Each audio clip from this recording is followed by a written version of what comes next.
जय जय रघुवीर समर्थ. सदा सर्वदा योग तुझा घडावा, तुझे कारणी देह माझा पडावा. उपेक्षू नको गुणवंता अनंता, रघुनायका मागणे हेची आता. राम राम राम. ओम. सर्व गुरुबंधूंना स्वानंदाचा राम राम. आणि पुनश्च एक वेळ 8 महिन्याच्या सेवेसाठी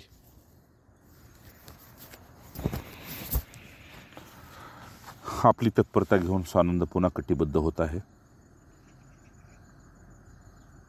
गुरुचरणी कोटीवटी दंडवत प्रणाम, संतचरणी दंडवत प्रणाम. आणि तुम्हा सर्वांच्या हृदयात असलेल्या ज्या गुरुभक्तीला स्वानंदाचा राम राम. नारायण. ओम. आवडीचा, गुरुदेवांच्या आवडीचा, संतांच्या आवडीचा, योग्यांच्या आवडींचा, उच्च कोटीच्या ज्ञानीपुरुषांच्या आवडींचा विषय म्हणजे अष्टावक्र गीता. अध्याय 17. या अध्यायामध्ये 12 वर्षाचे गुरु, 62 वर्षाचा शिष्य आत्मसंवादानं परितृप्त करतो तो कसा. मूळ विषय आहे की जगामध्ये शांतीची प्रत्येकाला गरज आहे.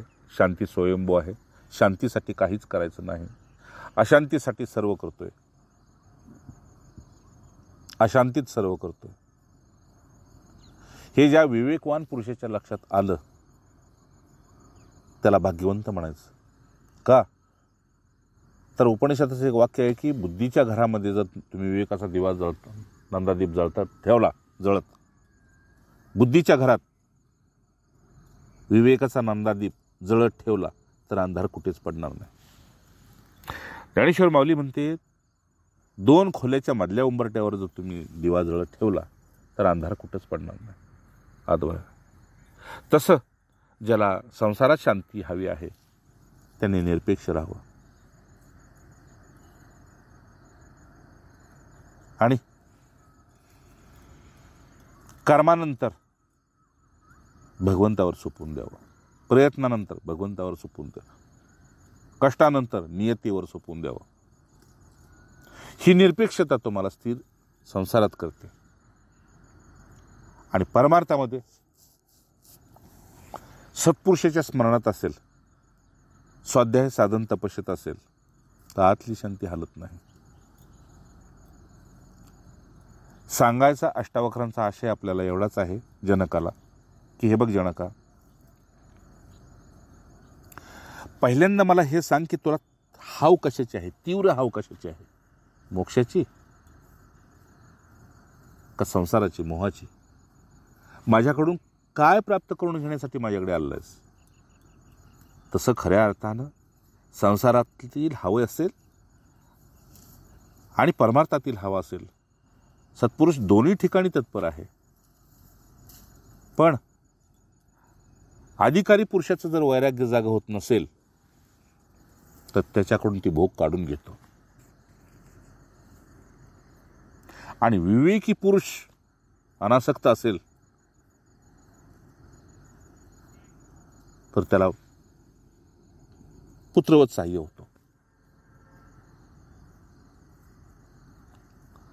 तो पुरुष हयात असो अथवा नसो.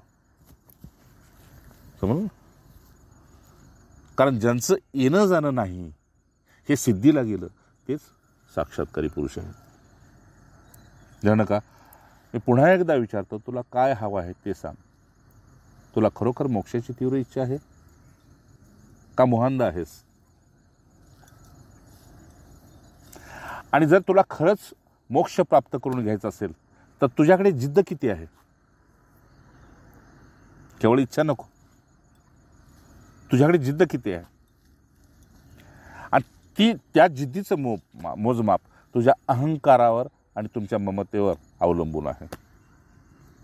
तू किती निर्मम आहेस आणि किती निरंकारी आहेस याच्यावरच अवलंबून आहे.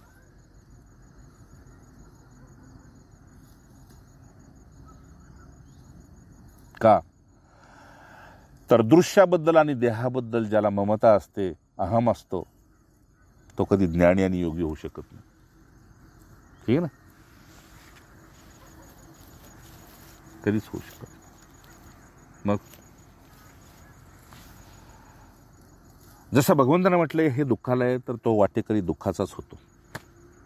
हा मृत्यूलय म्हटलंय तर तो वाटेकरी मृत्यूचाच होतो. का? तर जे प्राप्त केलंय त्याचा नाश होऊ नये या भीतीनं अखंड तो आत गुदमरत असतो. ठीक आहे ना.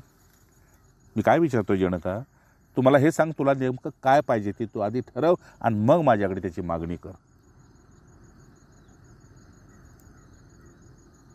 कारण तुझ्या अंतकरणाच्या ओळखीशिवाय तुझा प्रामाणिकपणा मला कळणार कसं?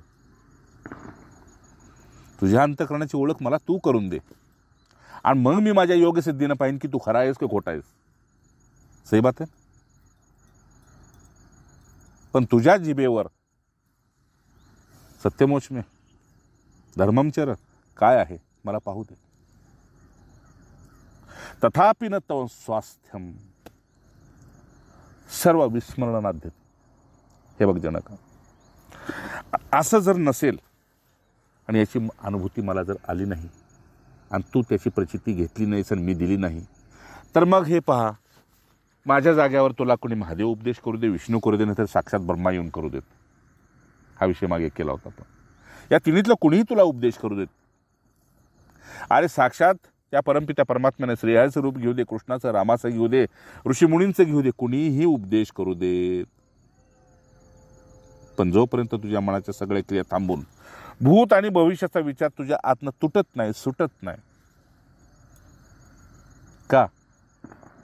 वर्तमानात राहून मागचं पुढचं चिंतन करतोय ना मनुष्य. अरे प्रत्येकाला असं वाटतं, पण त्या मनाला मारणं, त्या मनाला मोडून काढणं, त्याची समजूत काढणं हे सुद्धा विवेकवानाचंच काम असतं. नाही? मग गेलं काय ते पाहू नको आणि मिळवायचे काय तेही पाहू नको. आता हातात काय आहे ते पहा. ओम. आशय काय? जनका, माझा सांगायचा तुला एवढाच आशय आहे. आपण जगाचा बाप व्हायला जातो, नाही का? आपण कुटुंबाचा बाप व्हायला जातो. तोंडात काय घातलंय त्यानं बघा. जगाचं बाप आणि कुटुंबाचं बाप व्हायला जातो आपण.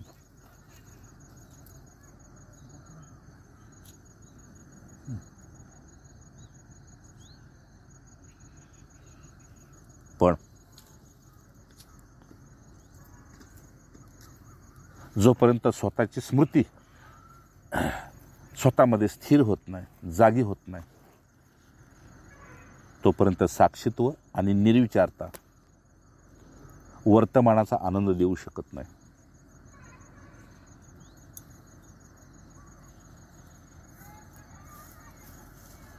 हे का सांगतोय? याशिवाय शांती जर तुला मिळत असेल तर ती अशांतीच आहे. म्हणजे क्षणात ती तुझी शांती, तुझी म्हणवणारी शांती कधी अशांतीत परिवर्तित होईल माहीत नाही. जसं समुद्राची एक लाट वाहताना दिसते, दुसरी लाट येताना दिसते, तिसरी लाट येताना दिसते, पण लक्ष मात्र एकाच लाटेवर असतं, नाही ना? इतर लाटा म्हणजे पुढे जाणारी आणि मागून येणारी, ह्या लाटा फक्त पुसट दिसतात.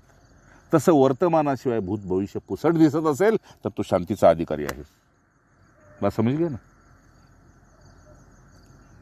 एवढं तरी कळते ना. समुद्राची लाट पाहताना एकाच लाटेवर लक्ष आहे, त्याच्या पुढची आणि मागची लाट दिसते, पण तुम्ही एका क्षणात जरी तुम्ही ते लाटा पाहिल्या तिन्ही, तरी तिन्ही दिसत नाहीत, मुख्य एकच दिसते. तसं मुख्य वर्तमानच श्रेष्ठ आहे. यावर तू जर तुझी जिद्द स्थिर असेल तर तुला ममता बी हलवू शकत नाही आणि अहंता बी तुझ्याकडे मागून सुद्धा तुझ्याकडे येऊ शकत नाही, बोलून सुद्धा तुझ्याकडे येऊ शकत नाही. सांगण्याचा आशय एवढाच आहे. हे चराचर शांतीचं भोकेलेलं आहे आणि ज्यावेळेस या सृष्टीची निर्मिती झाली होती तेव्हा ती शांतीतूनच झालेली आहे. ठीक आहे ना. श्वासातून जसं म्हटले वेद निघाले,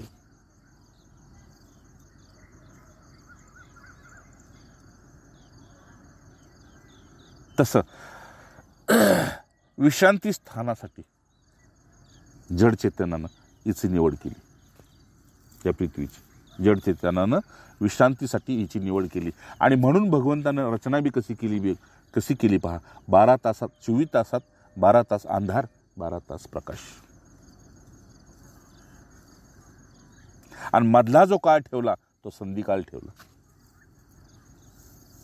मग हे वर्तमान सुद्धा संधिकालासारखं आहे. वर्तमानात बघता बघता ते सकाळमध्ये तरी मोडते किंवा रात्रीमध्ये तरी मोडते. म्हणजे भूतमध्ये जाते किंवा भविष्यामध्ये जाते. संधिकाल आहे किती, तसं वर्तमान आहे किती, तो तुझ्या शांतीवर अवलंबून आहे जनका. आणि ही शांतीच तुला अखंड वर्तमानात बदलायची असेल तर ज्ञानी पुरुषापाशी भूत बी नाही आणि भविष्य भी नहीं.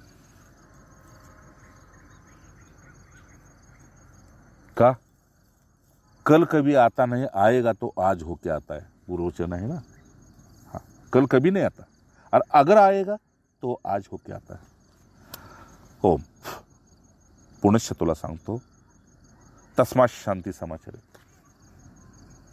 किंवा साध्या भाषेत तुकोबाणी, शांती पते नाही सुख, येराव घ्यायची दुःख. मग दुःखाची उपज कुठे आहे? तर पुन्हा सांगतो, दुःखाची उपज फक्त मोहातून आहे. आणि मोह का होतो? तर अज्ञान आहे. अज्ञान का होतं? तर आपल्याकडे विद्येशिवाय अविद्याच कामाला आहे. विद्या नाही, अविद्या आहे. याचं कारण काय? तर संग, आहार आणि संस्कार. संग, आहार आणि संस्कार. ते पूर्वजन्मीचे असतील किंवा या जन्मीचे असतील. राम.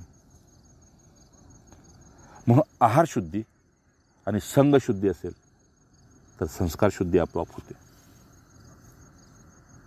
असो, हे पहा जनका, 3 ज्ञानफलम प्राप्तम योगाभ्यास सफलम तथा तुप्तः स्वच्छेंद्रियो नित्यमेकाकी रमते तुयः न रमते बुधः न तेषु रमते बुधः. जसं भगवंत म्हणते, ज्ञानी पुरुष कधी ह्या संसारामध्ये रमत नाही. इथे कर्तव्यता दाखवतो पण त्याचं खऱ्या अर्थानं कर्तव्य बी नसतं. नाही का? मगाशी ऊस लावण्यासाठी किती वेळ चर्चा चालली, संपला विषय. त्यावेळेस तोच तो दिसतो पण तो तसा नसतो. मी का सांगतो? उगवता सूर्य लाल दिसतो, मावळता सूर्य लाल दिसतो. इतर वेळेचा सूर्य फक्त सोनेरी असतो, है की नाही? तसं सोन्याची जशी चमक असते तशी इतर वेळेच्या सूर्याची जशी चमक असते तसं ज्ञानीपुरुषाची आतून चमक असते. फक्त हे जन्म आणि मरण, त्याच्यातले हाळहाळ, त्याच्यातलं सुख आणि दुःख हे समाजापुढे तो होला हो करतो. ठीक आहे. असो जनका, हे पहा, 3 ज्ञानफलम प्राप्तम. जर तुला आत्मज्ञान, आत्मसुख, आत्मशांती हे एकच आहे,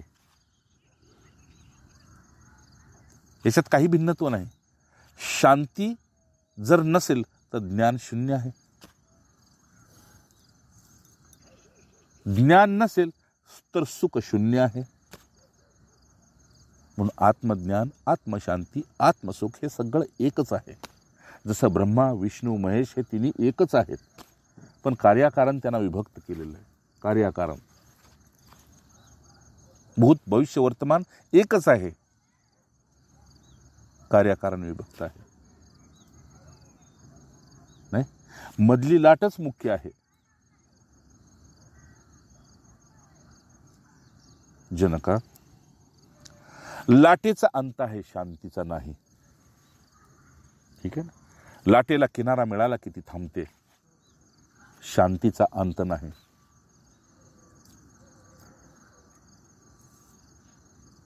तिचं विलिनीकरण कुठं आहे? तर स्वस्वरूपात.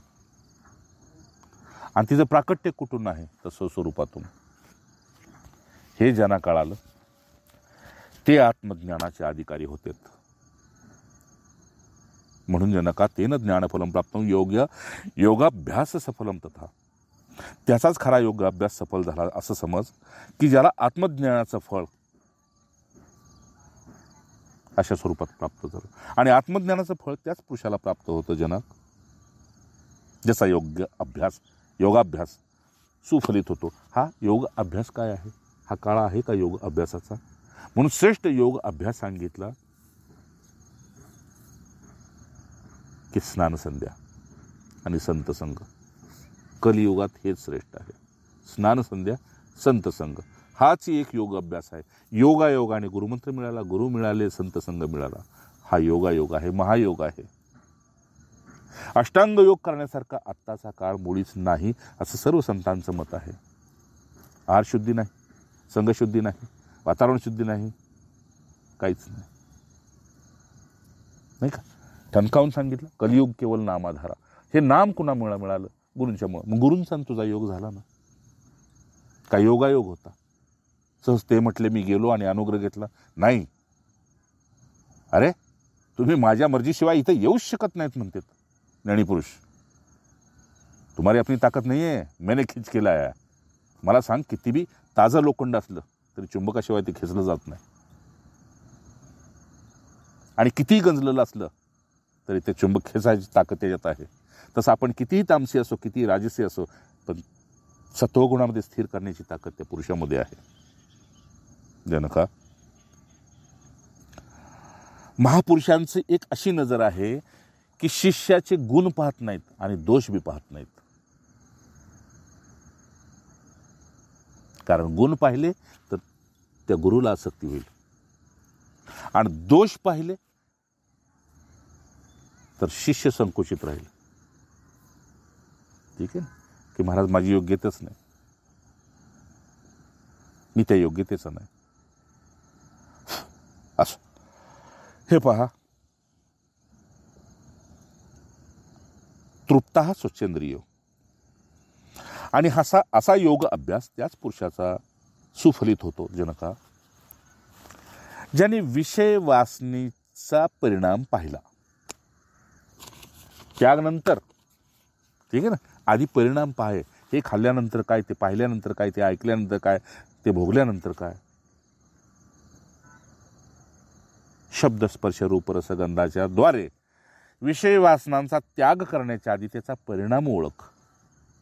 आणि परिणाम तुझ्या अंतःकरणामध्ये स्थिरावला की त्याग आपोआप होतो. त्याग करायला गेलो की परिणामाला वेळ लागतो आणि त्यागाचा अहंकार होऊ शकतो. ठीक आहे ना. पण परिणाम ओळखला तर त्याग सहज होतो आणि अहंकाराच्या ठिकाणी कृपेची दृष्टी प्राप्त होते की हे त्यांच्या कृपेनं घडलं. असा मोक्षाची तीव्र इच्छा असणारा आणि ती मिळवीनच असा जिद्द करणारा जर पुरुष अशा महात्म्यांना जर भेटला तर क्षणात त्यांना त्यांची प्रचिती येते की हा निर्मम आहे, निरंकार आहे. नाही, कुठल्या निर्ममो निरंकार समदुःख सुखे क्षण. असा जर असेल तर तो सुखाला सुद्धा ओलांडतो, आनंदाला सुद्धा ओलांडतो. आणि मग ह्या निर्मळ इंद्रियांच्या वाटेनं चालत असताना, निर्मळ इंद्रियांच्या वाटेवरून चालत असताना आपल्या स्वमध्ये खुशाल विश्रांतीला प्राप्त होतो, खुशाल आपल्या स्व आनंदाला प्राप्त होतो. जसं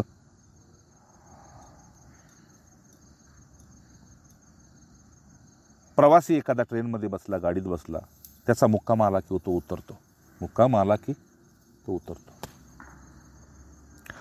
तसं आपला शिष्य त्या स्थितीला पोचला की त्या स्वरूप स्थितीमध्ये पोचून गुरु पुन्हा आपल्या लोकीला प्रस्थान करतात.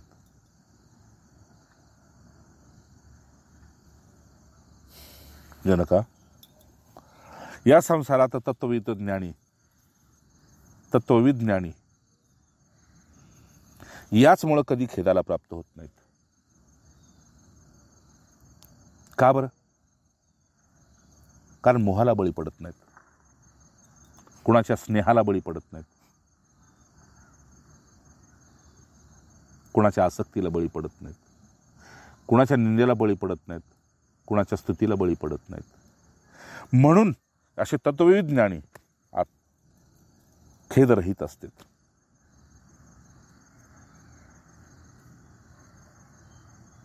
का? तत्वज्ञो हंत खिद्यती यत एकेन तेणेदम पूर्ण ब्रह्मांड मंडलम. अरे बाबा, तो जाणतो की माझ्या एकट्यानेच हे सर्व विश्व व्यापलेलं आहे. एक चैतन्य ब्रह्म जे आहे ते मीच आहे, अन्य दुसरं अद्वैतम खलु सर्व ब्रह्म, अन्य दुसरं काही नाहीच. मी एकट्याने सर्व व्यापलेलं आहे. जसं सूर्याला विचारलं की तुझ्याशिवाय कुठला सूर्य आहे का, तर माझाच प्रकाश माझ्यामध्ये मावत नाही, तर दुसरा सूर्य मला कुठून दिसणार? दिसेल का? सूर्याला दुसरा सूर्य असं म्हणतात की या अंतराळामध्ये अनंत 12 सूर्य नव्हे, अनंत सूर्य आहेत, अनंत ब्रह्मांड आहेत. पण त्याच्याशी काही घेणं देणं नाही का? आत्ता सुद्धा या जगामध्ये अनेक ज्ञानी आहेत, पण मी एक ब्रह्मस्वरूप आहे तर सर्व जग ब्रह्मस्वरूप आहे. मला बाकी ज्ञानी कोण आहेत हे जाणायचं नाही. आणि हे जाणण्यासाठी चैतन्य महाप्रभू ज्यावेळेस बाहेर पडले त्यावेळेस त्यांना केवढा मोठा खेद झाला की मी कशासाठी वेळ घालवतो, कशासाठी? कीर्तीसाठी, आत्मश्लाघेसाठी? तो आहे माझ्यावर. फिरले माघारी. मग हरिबोल भज गोविंदम, हरिबोल भज गोविंदम. राहा हे पाजनका, अशा प्रकारचा जो महात्मा आहे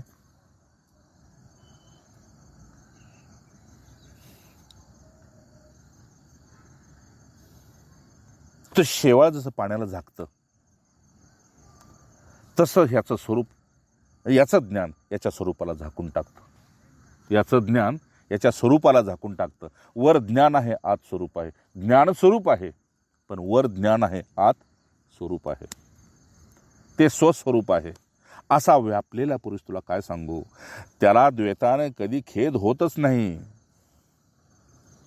का?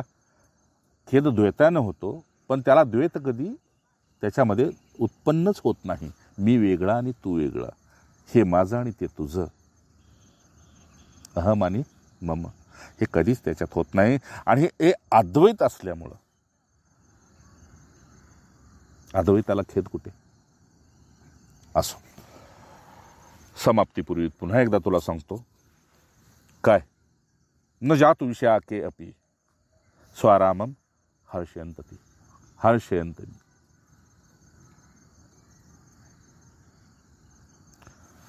हे बघ, सल्लकी नावाची एक वेल आहे, ऐकली? अच्छा, जंगलामध्ये हिमालयाकडे असते ती सल्लकी नावाची जी वेल आहे. त्याचा चारा जर खायला मिळाला, मधुर रस असतो त्यातून, ठीक आहे ना? आता काही तुरट खारट आंबट आहेत का नाही वेल, तसं ती एक सुमधुर रस आहे. तर सल्लकी नावाच्या वेलीचा जर रस खायला मिळाला त्या प्राण्याला, तर कडुलिंबाचा पाला खायला जाईल का? मग ते हत्ती उंट काही असो. बस हे असंच समज, असा मोक्षाचा आनंद जर तुला मिळायला लागला तर भोगाचा आनंद घ्यायला जाशील का? भोगाचं सुख भोगायला जाशील का? कारण त्याच्यानंतर दुःख आहे हे माहीत असल्यामुळं शांतीभंग न होऊ देता आत्मशांतीमध्ये, आत्मानंदामध्ये, आत्मसुखामध्ये असा रममान झालेला विषयानंदासाठी कशाला ज्ञानेश्वर माऊली म्हणते, ज्याला गायचं गोरस प्यायला मिळालं तो परटाच्या घरची कांजी प्यायला जाईल का? जी कपड्याला लावतात ना ती कांजी प्यायला जाईल का? नाही ना.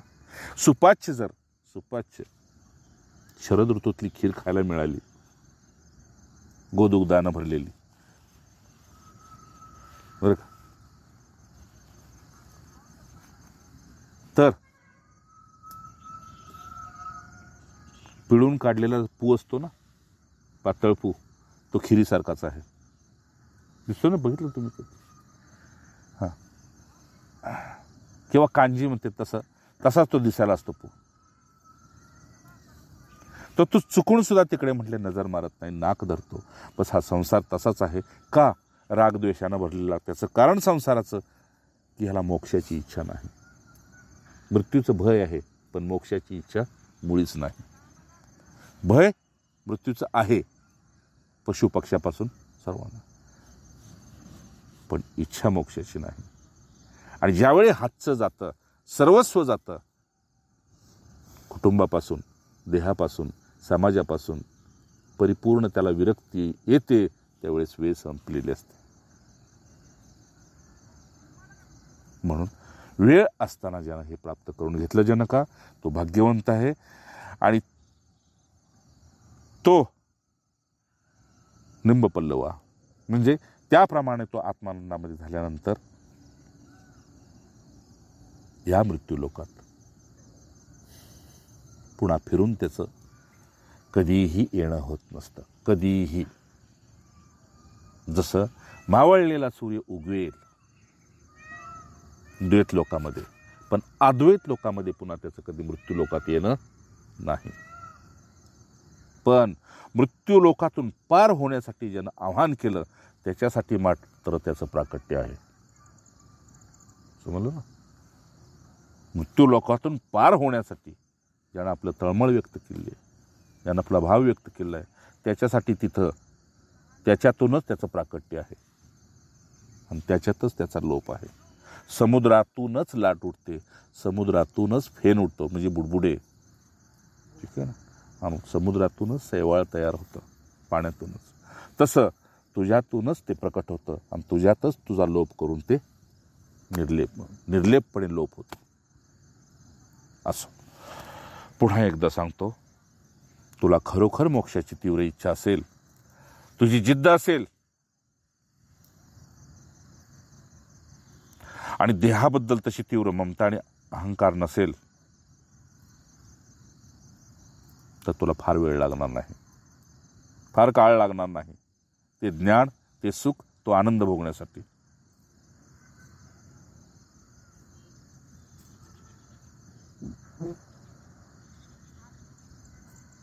आणि हे ज्याला प्रिय झालं, तो भविष्यात कधीही दुःखाचा वाटेकरी होत नाही, होणार नाही, होऊ शकत नाही. म्हणून तुझ्या मोक्षाच्या इच्छेसाठी सर्व महात्मे शुभेच्छित आहेत. चराचरातील महात्मे शुभेच्छित. कुणी एकानं जरी इच्छा प्रकट केली की मी या वाटेला जायचंय, तर सर्व महात्मे त्याच्यासाठी, ठीक आहे ना, सर्व महात्मे. म्हणजे आपण तो ह्याचा घास टाकतो का नाही पत्र्यावर, काय तो पितृपंधरवड्यात, त्यावेळेस कसे सगळे कावळे प्रकट होते तिथं, आशिष. तसं भगवंत म्हणते अष्टावक्र की ज्या भगवत तत्वाला आम्ही प्राप्त झालो, त्या तत्वाला तूही प्राप्त व्हायचं असेल तर हाच एक मार्ग आहे. आणि त्या मार्गाची जिद्द तुझ्यातली पाहून हे महात्मे तुझ्यासाठी असेच प्रकट होतील, जसे पितृपक्षातले कावळे.